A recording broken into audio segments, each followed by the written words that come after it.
Assalamu alaykum wa rahmatullahi wa barakatuh. Qu'Allah vous récompense à tous nos abonnés fidèles. Si tu découvres la chaîne, abonne-toi et active la cloche pour ne rien manquer des rappels bénéfiques. Ici, nous partageons des contenus inspirants tirés des enseignements islamiques pour nourrir votre cœur, votre âme et votre esprit. N'oublie pas de liker et de partager. Chaque geste compte et peut être une cause de récompense pour toi. Ensemble, avançons sur le chemin du bien et faisons grandir la lumière d'Allah dans nos cœurs. Le soleil s'élevait lentement au-dessus de la Mecque. Les ruelles vibraient déjà du bruit des marchés, des discussions, des transactions. Puis un appel retentit depuis le mont Safa. Un appel inhabituel, pressant, solennel. Les visages se tournèrent, les pas s'arrêtèrent. Lorsqu'il s'agissait d'un danger, on accourait. Et celui qui appelait n'était pas un homme ordinaire. Il était connu pour sa vérité. Al-Amin, le digne de confiance. Avant même de parler de révélation, il établit une base incontestable. Si je vous annonçais qu'une armée se trouve derrière cette montagne, prête à vous attaquer, me croiriez-vous? La réponse fut immédiate. Oui, nous ne t'avons jamais connu menteur. Voilà le témoignage de tout un peuple. La crédibilité était totale. L'intégrité reconnue, le cœur de la société savait qu'il ne mentait pas. Puis les mots changèrent de direction. Il ne parla pas d'une armée visible. Il parla d'un jour invisible. Il ne parla pas d'un danger terrestre. Il parla d'un jugement éternel. Il les appela à adorer Allah seul, à abandonner les idoles, à purifier leur cœur. Et c'est à cet instant précis que l'atmosphère bascula. Le silence devint lourd. Les regards changèrent, non pas parce qu'ils doutaient de sa sincérité, mais parce que la vérité exigeait un renoncement. Renoncer au statut hérité des ancêtres, renoncer au prestige religieux, renoncer aux intérêts économiques liés aux idoles. La foi demandait une révolution intérieure. Le Coran dévoile ce mécanisme du rejet. Est-ce que, lorsque l'heure est venue, une vérité de notre part, ils ont dit « Ceci est une magie évidente » Sourate Al-Ahqaf 7. Ce n'était pas l'homme qu'ils rejetaient, c'était le changement. La vérité dérange lorsqu'elle bouscule les habitudes. Elle trouble lorsqu'elle exige de l'humilité. Elle expose les failles que l'orgueil préfère cacher. Ce moment sur le mont Safa n'est pas seulement un événement historique, c'est un miroir. Combien de fois le cœur reconnaît la vérité, mais l'ego la refuse? Combien de fois savons-nous intérieurement ce qui est juste, mais reculons parce que cela demande un sacrifice? Le premier rejet du message prophétique n'était pas une question d'intellect, c'était une question de cœur. Et encore aujourd'hui, la lumière ne manque pas de preuves. Ce qui manque, c'est la volonté de se transformer. Il y a des blessures qui viennent de loin et d'autres qui viennent de très près. L'opposition aurait pu venir d'un chef rival, d'un étranger, d'un inconnu jaloux de l'influence naissante du message, mais non. Elle surgit du cercle intime, du sang, de la famille, un oncle. Un homme qui avait vu l'enfant grandir, qui connaissait son caractère, sa noblesse, sa véracité. Et pourtant, c'est lui qui se leva parmi les premiers pour attaquer. L'hostilité d'Abu Lahab n'était pas un simple désaccord, c'était une haine active, publique, calculée. Il ne se contentait pas de rejeter le message, il poursuivait son porteur dans les marchés, contredisait ses paroles devant les foules, semait le doute dans les esprits. Il voulait étouffer la lumière avant qu'elle ne s'étende. Pourquoi une telle intensité? L'orgueil blessé est parfois plus violent que l'ignorance. Voir un proche recevoir la révélation, voir son nom s'élever alors que le sien reste ordinaire, peut consumer un cœur dominé par la jalousie. La vérité, lorsqu'elle surgit à côté de nous, révèle aussi notre propre vide. Certains choisissent alors l'humilité. D'autres choisissent l'hostilité. Le Coran tranche toute illusion sur les liens du sang. Le jour où ni les biens ni les enfants ne seront d'aucune utilité, sauf celui qui vient à Allah avec un cœur saint. Sourate Ash-Shu'ara 88 à 99. La parenté ne sauve pas. La proximité ne protège pas. Le nom, la tribu, l'histoire commune, rien de cela ne remplace un cœur pur. Il y a dans cette épreuve une sagesse profonde. La vérité ne se mesure pas au soutien qu'elle reçoit de ses proches. Parfois, ceux qui partagent entre notre table ne partagent pas notre foi, et cela fait mal. Mais cette douleur élève. Elle purifie l'intention, elle détache le cœur de l'approbation humaine. Abu Lahab croyait défendre son honneur familial. En réalité, il s'opposait au décret d'Allah. Il pensait protéger son statut. Il scellait son propre sort. L'histoire montre que l'ennemi le plus acharné n'est pas toujours celui qui ignore, mais parfois celui qui sait et refuse. Ce passage nous interroge profondément. Lorsque la vérité apparaît dans notre entourage, la soutenons-nous ou la combattons-nous par orgueil silencieux? Être proche d'une lumière ne garantit pas d'en bénéficier. Seul le cœur sincère reconnaît et s'incline. Et devant Allah, aucune relation ne pèse plus lourd que la foi. L'hostilité ne resta pas au niveau des mots. Elle prit une forme organisée, stratégique, presque méthodique. Chaque fois que la voix du prophète, que la paix et le salut d'Allah soient sur lui, s'élevait pour appeler à l'unicité d'Allah, une autre voix surgissait derrière lui pour semer le doute. Dans les marchés animés de la Mecque, au milieu des caravanes et des voyageurs, il parlait de miséricorde, de responsabilité, de résurrection, et aussitôt, on le suivait pour dire « Ne l'écoutez pas ». La vérité avançait, et l'ombre tentait de la rattraper. Ce n'était plus une réaction émotionnelle, c'était une campagne. Le boycott fut encouragé. L'isolement social devint une arme. On tenta d'étrangler le message par la pression économique et relationnelle. Même les liens familiaux furent instrumentalisés. Les mariages de ses filles furent brisés pour lui infliger une douleur supplémentaire. Faire pression sur le père à travers ses enfants. Transformer l'amour en levier de souffrance. Ainsi agit l'injustice lorsqu'elle se sent menacée. Elle se structure. Le Coran dévoile cette réalité intemporelle. Il complote et Allah complote, et Allah est le meilleur des stratèges. Sourate Al-Anfal 30. Les opposants pensaient de maîtriser la situation. Ils utilisaient leur richesse, leur influence tribale, leur pouvoir social. Ils croyaient que marginaliser le message suffirait à l'éteindre. Mais la lumière ne dépend pas des alliances humaines. Elle dépend de celui qui l'a révélée. Ce passage enseigne quelque chose de profond. L'oppression peut sembler dominante, organisée, soutenue par des structures solides. Elle peut même donner l'impression de victoire.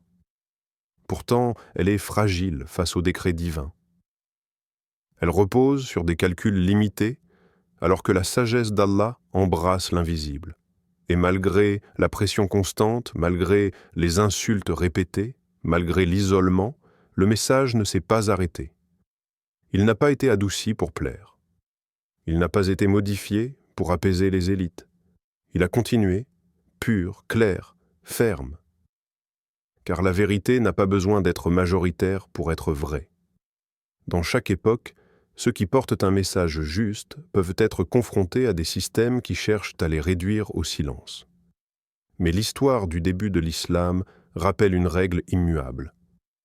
Lorsque l'injustice s'organise, la patience des croyants s'élève, et lorsque les hommes planifient pour étouffer la lumière, Allah planifie pour l'étendre. Ce qui semblait être une pression écrasante n'était en réalité qu'une étape vers une expansion plus grande. Puis vint le moment où le ciel répondit. Lorsque l'hostilité franchit toutes les limites, lorsque l'insulte devint persécution et que l'orgueil s'installa comme une forteresse dans le cœur, une révélation descendit. Pas une simple allusion, pas une parole voilée, une sourate entière. 5 versets, courts, tranchants, éternels. Le nom d'un homme y fut inscrit. que périssent les deux mains d'Abu Lahab et que lui-même périsse. Sourate Al-Lahab 1. Ce n'était plus une confrontation humaine, c'était une réponse divine. Mentionner quelqu'un nommément dans le Coran n'est pas anodin. Cela grave son attitude dans l'histoire de la révélation jusqu'à la fin des temps. Cela signifie que son opposition n'était pas un simple désaccord, mais une hostilité enracinée, consciente, persistante. Un détail frappe profondément.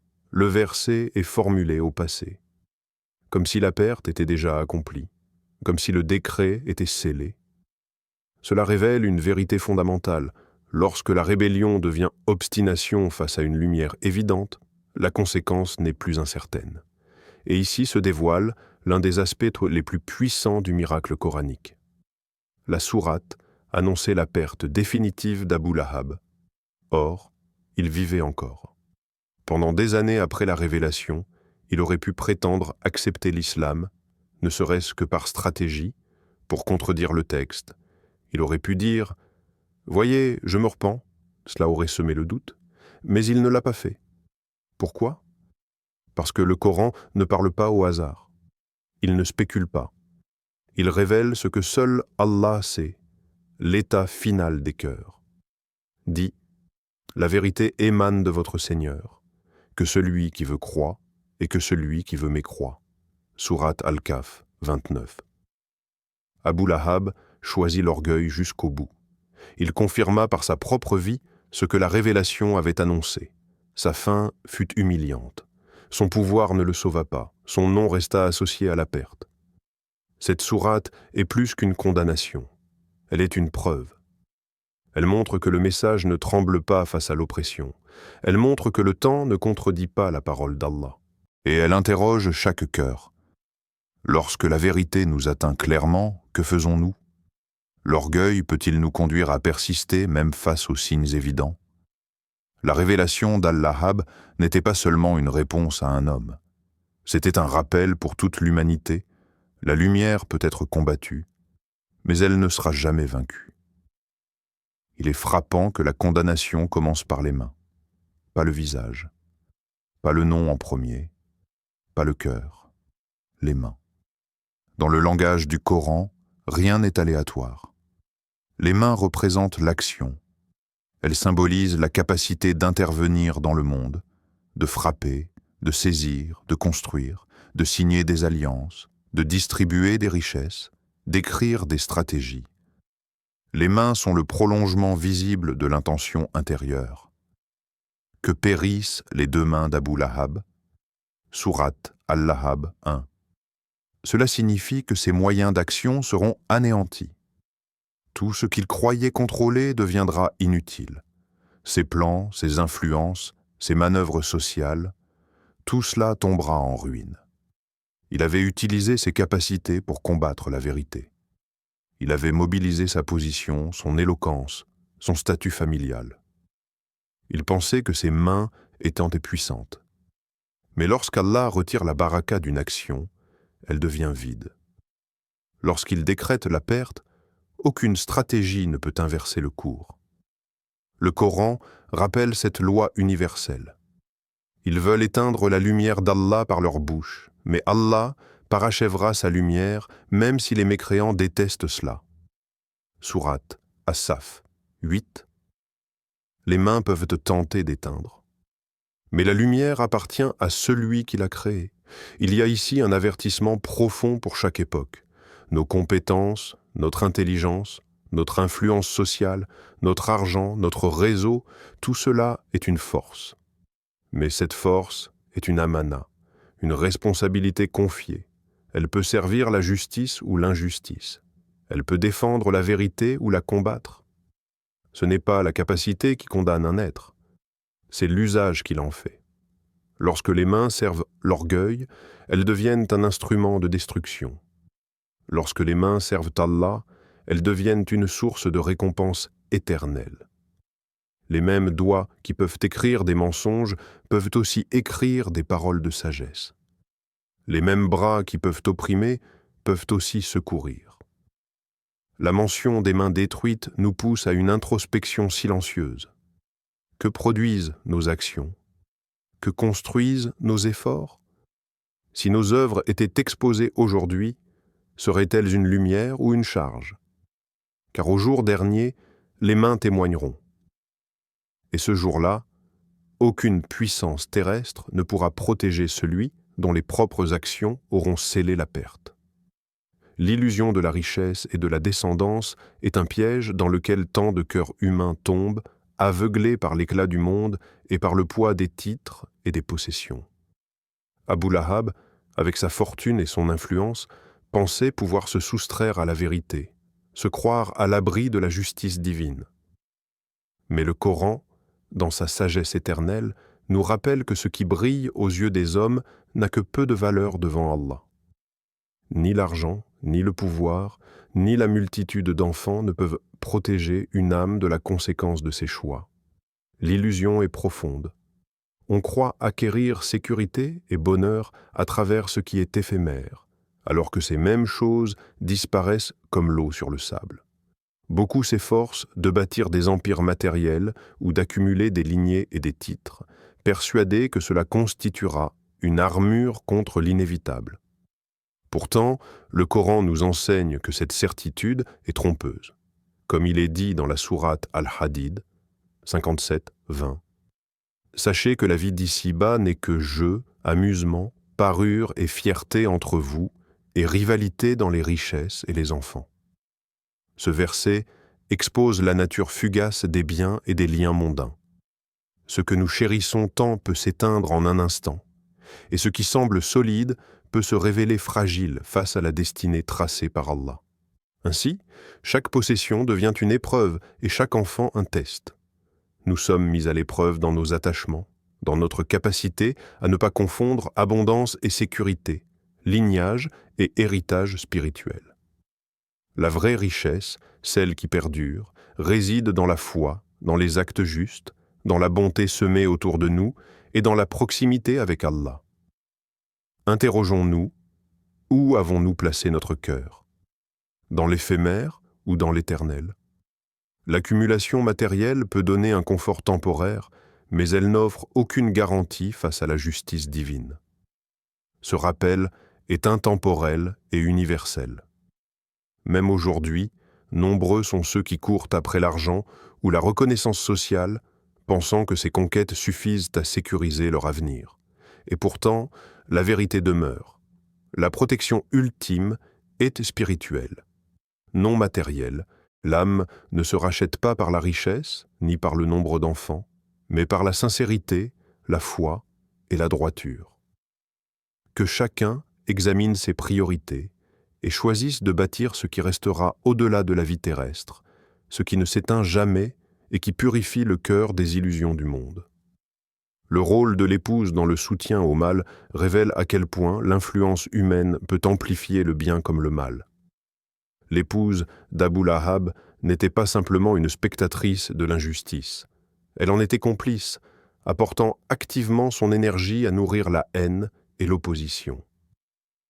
La sourate la dépeint symboliquement comme porteuse de bois, alimentant le feu, une image frappante qui montre que même l'aide indirecte à l'oppression contribue à sa propagation.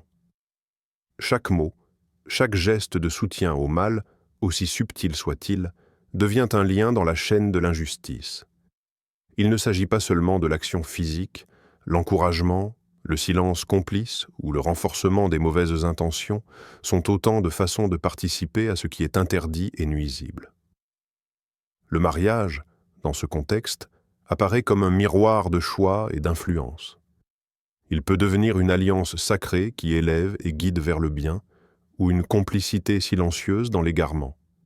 Chaque relation a le pouvoir de transformer le cœur et la trajectoire de ceux qui nous entourent.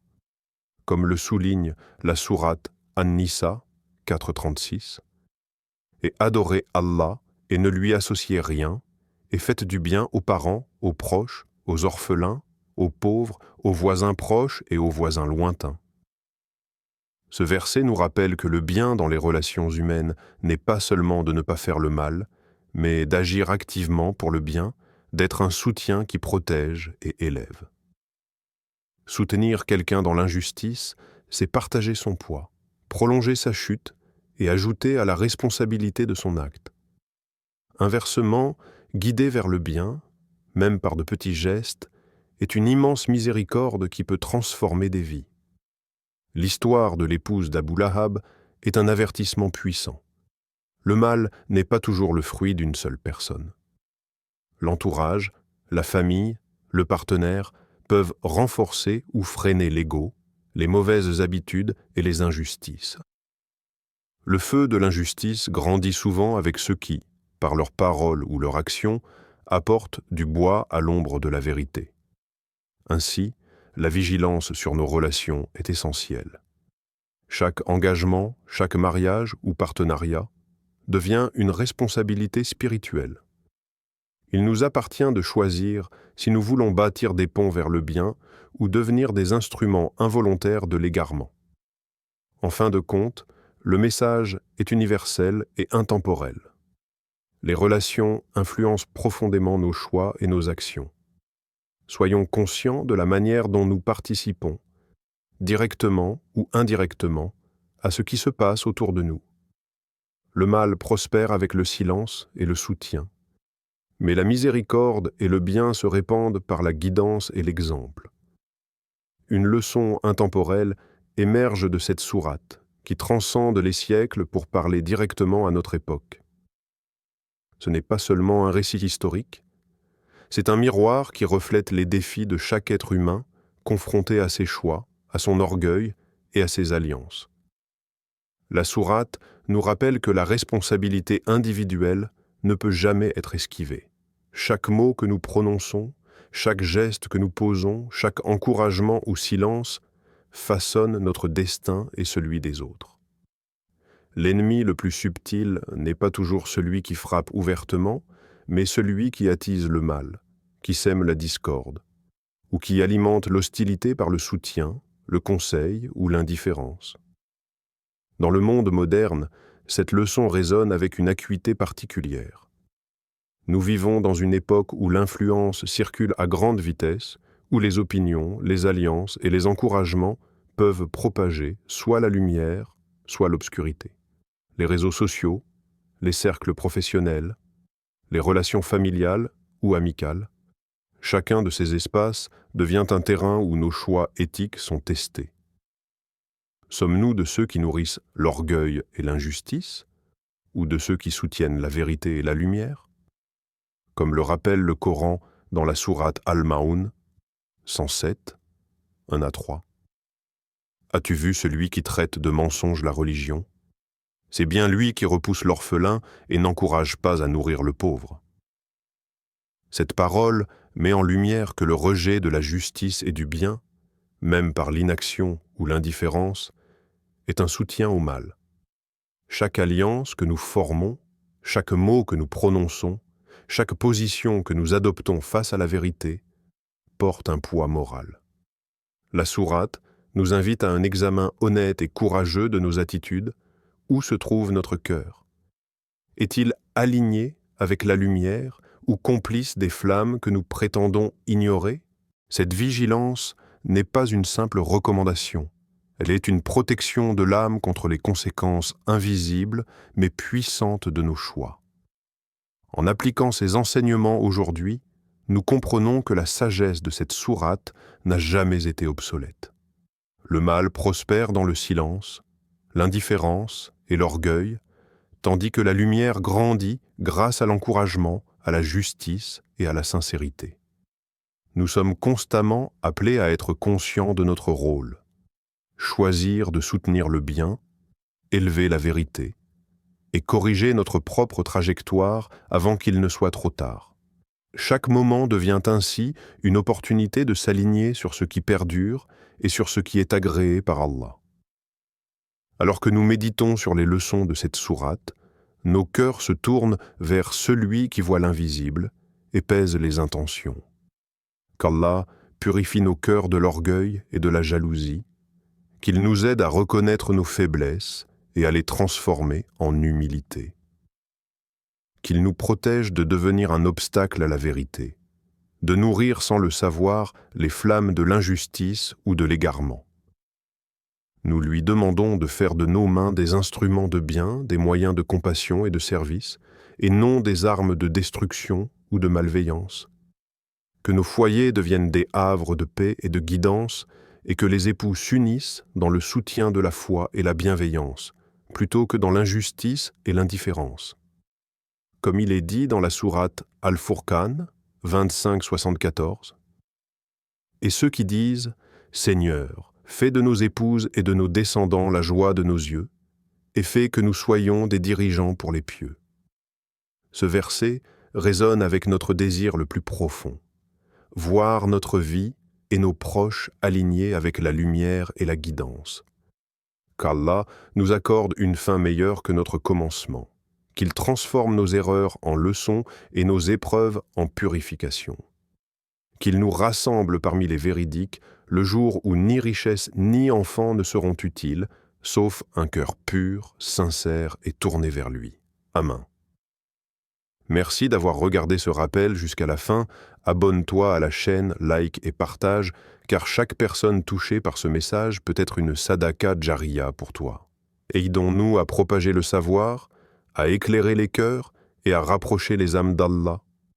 Qu'Allah bénisse tes actions et te récompense sans limite. Assalamu alaykum wa rahmatullahi wa barakatuh.